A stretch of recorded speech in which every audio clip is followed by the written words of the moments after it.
అన్నా వాన వస్తుంది.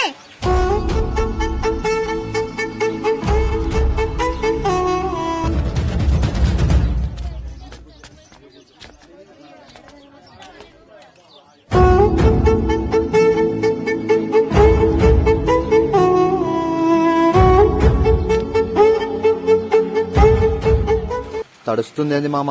గుండె ఆగిపోయినట్టు ఉన్నదే, ప్రాణం వీడిపోయినట్టు ఉన్నదే, చావు చేరువయ్యినట్టు ఉన్నదే.